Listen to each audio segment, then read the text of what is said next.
Warning: Superpower review is intended for a mature viewing audience. This video may show images that are not suitable for kids under 13 years old. Viewer discretion is advised.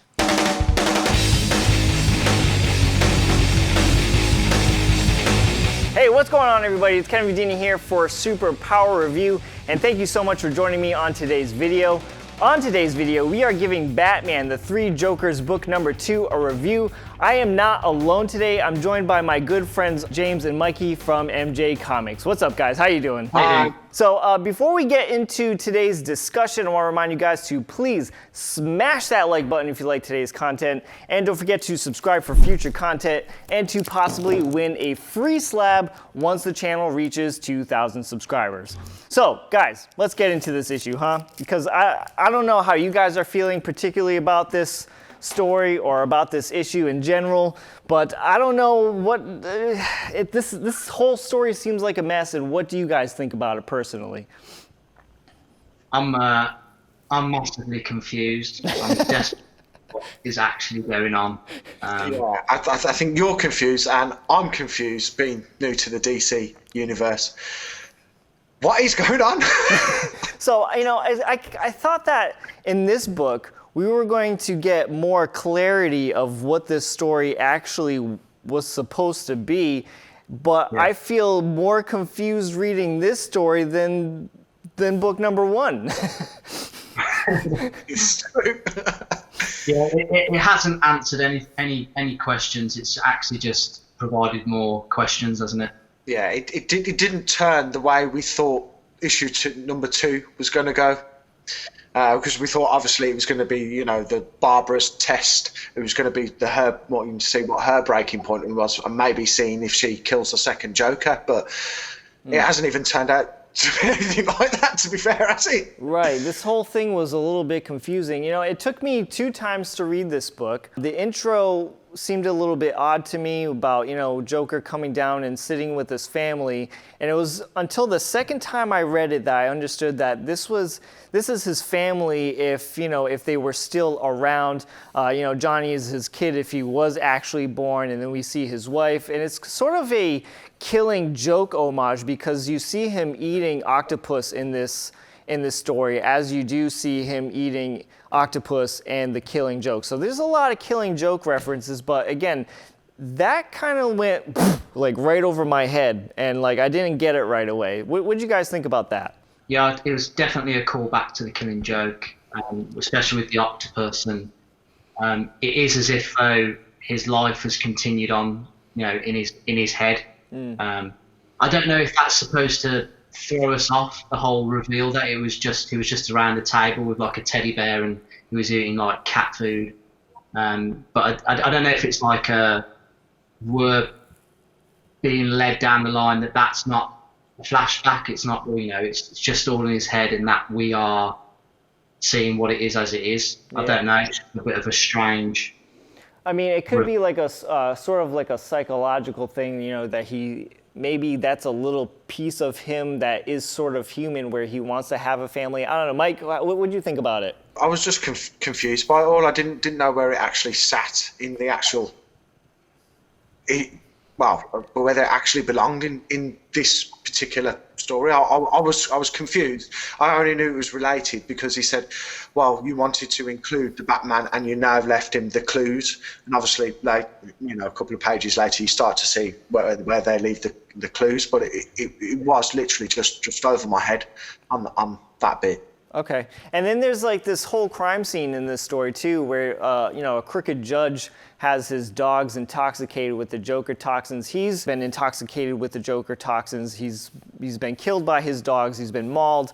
And like that scene didn't really make sense to me but it kind of ties the whole story together about Barbara coming in and telling Batman about what Jason Todd has done to another Joker. Yeah, definitely, yeah. And if I'm being totally honest, Batman's quite casual about it. Yeah. About what Barbara has to tell him. Right.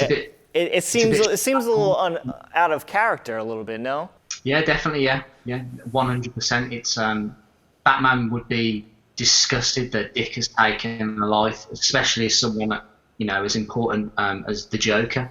Right. I thought he would have been livid. And, you know, so now I thought in this story not only would we be looking for 2 other Jokers, but, you know, Batman and Batgirl would be going after Jason Todd as well to capture him and, you know, be like, hey, you're a bad boy. You know, just pretty much do the same thing that Batman always does to Jason Todd when he kills someone, like, hey, no, you don't do that. Give him a bit of a spanking. Yeah. It's almost as though Batman's just like literally just left it alone just for the story to unravel, and I think that's what the writers wanted. But this, you know, Batman would have had more than more of a response than, okay, he killed a Joker, right? Or maybe a Joker. He was just so blasé. He was just out of character.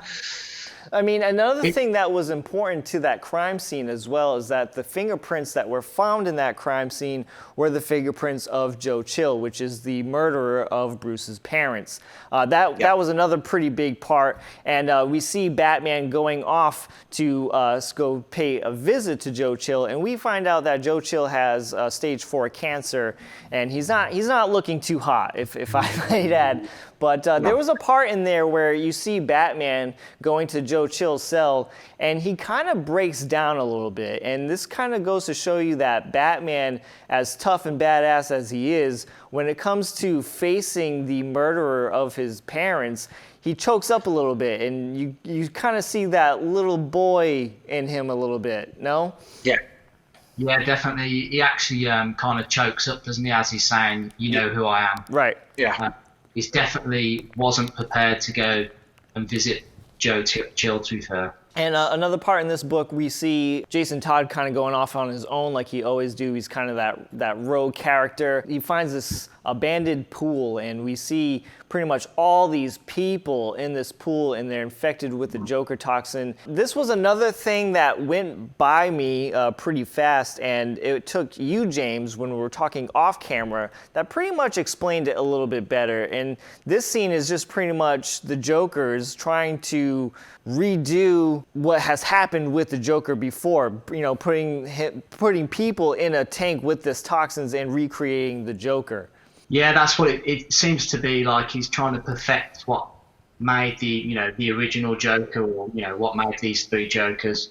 Go ahead, The Mikey. fact that they've got so many of them in this pool as well is are they trying to mass produce the Joker on some massive sort of level? Maybe have like a Joker army. Mm-hmm. Yeah, maybe. Yeah, that's my thinking too. But my thinking also too is if we already have these so-called 3 Jokers, okay, how did we get these 3 Jokers in the first place? But, you know, they're trying to, you know, do the same thing before with Joker's origin and just take a bunch of people and put them in the pool. Why don't they just do what they've done before by making these 3 Jokers, whatever that is to begin with? Again, I'm confused because I don't know. It just doesn't make any sense. You're just as confused as we are, Kev. I can't fathom it, to be honest. And then, you know, Jason Todd ends up getting taken over by the 2 Jokers. And this is the part where I predicted in the last video, and if you haven't watched our last review to Batman the 3 Jokers book number 1, I'll leave a link to that video in this video's description down below. But I said in that video that I think the Jokers were targeting Jason Todd as to possibly being the next Joker. And in my opinion, I thought this was the best part of the whole entire book, and I'll let you guys take it from here, what you thought about that scene. Yeah, so I actually thought that Jason Todd in this issue compared to the last issue, I thought he'd be a bit more unhinged in this issue, but he seems to be quite, he was a bit naive when he got to the pool and he knelt down, you know, and then got taken from behind, etc. But I thought that after killing, the clown Joker, he would be a bit, you know, more not sinister, but, you know, a bit more off the rails and uncontrollable. But Gotcha. Actually, when it calls back to when he's interrogating to find out where the Joker is, he doesn't. You would probably expect him, or have expected him to have killed the goon that he was interrogating. But he actually says, "I'm going to leave you for the cops to deal with you." which Right. I thought that, your prediction was that he was going to be going down this dark path of becoming the Joker, possibly the Joker, but he was quite reserved in this issue in Right. comparison of. Mikey, what'd you Yeah. think? Yeah, it's just confusing because it's like flipped on a coin. First issue he was like gun ho. Now he's been more sort of premeditated. He's thinking about what's happening.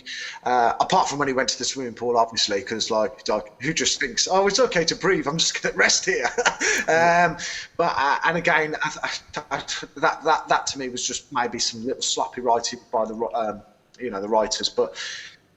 Yeah, I just felt we were going to really see a real dark side to him, and maybe something that would go off the rails. But he just hasn't. It's confused me. It's just like you said at the beginning. It really has confused me.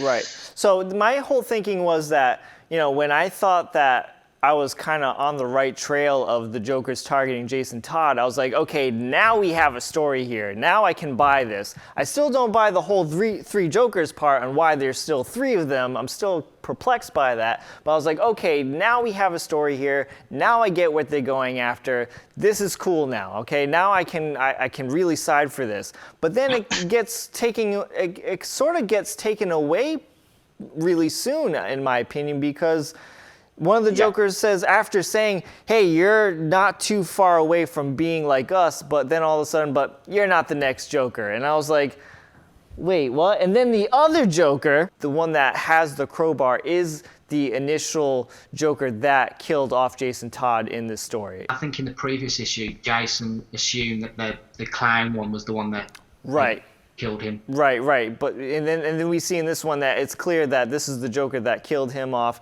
And as he's whacking him with the crowbar, he's going, well, I look forward to see, and not in these correct words, but something like, I look forward to seeing you become one of us. So it's like, what is happening?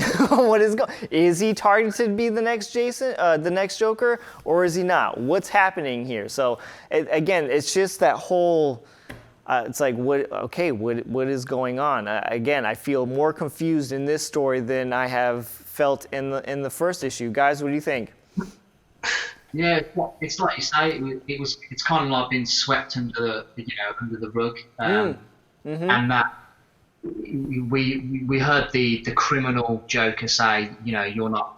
We need a better Joker than Batman needs a better Joker, and Jason Todd isn't it. But then you have the comedian Joker, as we're referring to, say, I'm still rooting for you, kiddo. Yeah. Which is a bit, again, it's a bit strange, but I just think that, like you said, the story was getting interesting because we thought that Jason was going to become. But I mean, Jason is a great character anyway, but he doesn't need all this stuff with the three Jokers to not be a great character, because he's quite opposite to Batman, where Batman, they're both obviously after vengeance, but Jason's after vengeance through revenge, whereas in Batman he's after vengeance through fighting injustice or seeking justice. Mikey? Again, he doesn't even know what to say. He's like, I just. Honestly, you said it both without me repeating everything. Just slightly confused. Is he? Isn't he? One saying he isn't, or the other Joker is saying that he's rooting for him. It's like they can't even decide between themselves. Yeah. So it's like a bit of a. I don't know whether the three Jokers or now two Jokers are practically the one Joker, but different minds of the actual Joker. It's like he's sort of like when you ask yourself a question yourself, sometimes you'll say yes I can do it, or no I can't, and your subconscious going yes you can, and you're saying in your heart no you can't. It's the same sort of conversation between the two Jokers, and I'm not quite. Again, it's just what's going on. And then after this scene, and I want to point out that again, that this was my favorite scene of the whole book, the whole interrogation scene with the Jokers and Jason Todd. I really like the actual red hood being put on him with a smile. I like that. I thought that was pretty cool. And then, Batman and Batgirl show up. They're looking for Jason. They rescue him. Jason pretty much goes off on Batman, like, I'm here because of you. Like, I'm on this path because of you, and I don't forgive you for it, pretty much. And then, he goes off to Barbara's apartment where he lays low and takes a bit of a nap to rest. And then, like, there's this whole part where Batgirl's like, we got to help him, and Batman's like, yeah, no, I can't deal with this. I got other important things to do. Like, but it's also showing that, like, he's being emotional and doesn't want to show his emotions, but he's like, yeah, you know what? I got Gotham to take care of. I got to go. Barbara, you got this? Okay, thank you. See you later. I don't know. And then there's this other part where, Jason wakes up from being rested and he finds some stuff about Barbara. And this part irks me a little bit. And I don't know how you guys feel about it, but this part also irked me, the whole romance between Jason and Barbara Gordon. That they share a kiss here, and that bothers me. What did you guys feel about that? Considering earlier on she was just bitching to Batman that he killed somebody, and then later on she's kissing him. It's just like, what's going on with Batgirl? What's going on with this issue? Lots of mixed emotions here. James, what do you got? I don't think any of us can understand a woman's mind, to be fair. She friend-zoned him pretty quick. She's like, okay, that was a mistake, but this is not going anywhere. But still, why did it happen? If it's not going to go anywhere, why did it happen in the first place? She was like calling him a criminal earlier on in the issue, and then the next thing she's kissing him. It's just like, girl, you're confused. Everybody's confused. Everyone's confused by what the direction is. Everybody's confused about emotions. I don't know. It's that classic Nightingale effect, isn't it? Where like you're looking out for somebody and looking after them, and obviously you tend to fall in love with them, don't you, if you get that attached to them. In terms of Batman seeming like he doesn't really care, like emotionally for Jason, I think that Jason Todd is Batman's greatest failure. True. He let down Jason, through the whole death in the family storyline back then, and when Jason's come back, Batman hasn't really helped him out. Right. In terms that, Batman chooses to have these sidekicks that are children, all these Robins. He replaced Robin very, very soon, didn't he, after Jason Todd with Tim Drake. And I think that Jason's always got that in the back of his mind, that he is expendable to, they all are expendable to Batman. Batman doesn't actually need these. You know what I mean? I think that he is literally Batman's greatest failure. He let him down, and I think that's forever going to be on Jason's mind. I don't think he can get past that. Right, and that is, when we saw the last book, in book number 1, we see all the scars that these characters bear from the Joker, and I feel like that is probably one of the bigger scars that Jason holds on to mentally, is that big scar of Batman letting him down. Yeah, and when you think about it, it's Jason Todd probably resents Batman the most for not doing anything to the Joker after he killed him. Mm-hmm. And not producing 3 other Jokers.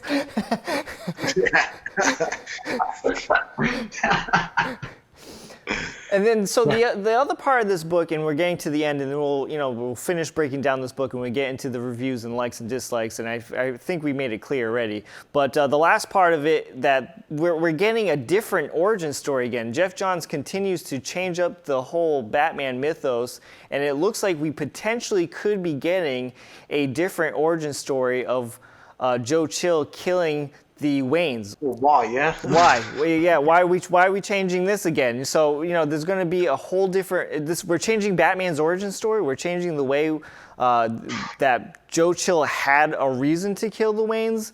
I don't know. Again, confusion. I know, and just to point out as well, it does make me laugh that, do you know the scene where Batman is revisiting he's comparing three Jokers in the Batcave, and he's in front of the Bat computer, which is like a supercomputer. And then just casually next to him is two little files titled "Missing Criminals" and "Missing Clowns." You know, like the Joker files. Why wouldn't they be on the computer? Why would you have them up? You know, like it's just so blasé, just like on his desk. You know, for us. Could be written notes, couldn't it? That's a good point, I guess. I didn't really think of it that way. Maybe those files belong in the X-Files. I mean, it is that bizarre. All right, so now that we got done breaking down this story, okay, we'll start off with James. James, if you were to give this book a grade using the CGC grades, what would you give Batman: The Three Jokers book number 2 for a grade, and why?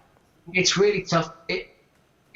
I bought 2 books this week. I bought Venom 28 and I bought this, and I've read them both. Venom 28, the story, the artwork in Venom 28, Ivan Gideon's artwork, I did not think was, I wasn't a fan of it. Agreed. The artwork in this, I'm a massive fan of it. The detail that Jason Fabok goes into on every panel is just outrageous. But Venom 28, the story, there was like 2 big massive reveals. They revealed who Virus was, and they revealed who Codex was. Okay, probably I wanted them to probably have the mystery of who Virus was a bit longer.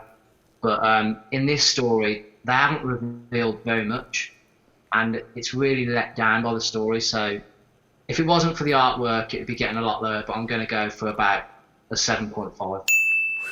All right. Oh, man. And now here comes Mikey's review. Mikey, what do you got for a CGC grade on this? I thought the art was brilliant, as the last issue. Confused, yes. It's going to have to be a 6.0 for me. Okay, so if I were to give Batman: The Three Jokers book number 2 a grade using the CGC grades, I'm going to give this book a 6.0 as well. This book is just a huge cash grab for DC. The storytelling, in my opinion, is poor. I feel confused reading this book. I mean, I felt confused in the first book, and again, I felt even more confused in the second book, and I just have no clue where this story is going. And again, I just feel like that this book is a huge cash grab. We have all sorts of covers for one particular book. We have, 4 covers for each issue, gentlemen? Yeah. Yeah, 4 separate not including covers. Premiums variants as well, yeah? Right. And so we have a fantastic, artist on the book, and, that was pretty much our last opinion on the last video, that this book was just eye candy, and I really feel like that this is it. And, I don't know what's in store for the next issue, guys, because, I'm already feeling this low about this series that this next book has to absolutely blow me away. I know that this is a cash cow for DC, but I think they really missed out just releasing this as one story in one book, because first 2 issues we've been obviously displeased with, and I think that if the final book is good, and you kind of will forget the first 2, but if it's all one book, it's just one story. But because we're getting it a month apart, it's 2 months of not knowing what's going on, and it's quite annoying. I really appreciate you guys coming on the show today. And guys, to the people who are watching, again, let us know what you thought about Batman: The Three Jokers book number 2. What do you guys think about this story? Do you guys agree? Do you guys disagree? Let us know in the comment section down below. And don't forget, if you like this content, be sure to smash that like button and subscribe to the channel if you want to potentially win a free slab. So guys, what do you guys got going on your channel before we head out of here? Yeah, so at the moment we ourselves have got a 500 subscriber giveaway. We're giving away a 9.8 CGC graded Action Comics 473. Nice. It's 43 years old, so it's quite old. So once we hit 500 subscribers, we'll be sending this out anywhere in the world. So just check us out, our channel out, and subscribe. And Find the video, comment in the video, so that we know, and then we can do the draw from that video then for everybody that's participated. Great. Well, guys, thank you so much for being on today. And if you guys would like to subscribe to MJ Comix, a link to their channel is in this video's description down below. So guys, again, don't forget to like, comment, and subscribe, and I'll see you guys next time. See you later, gentlemen.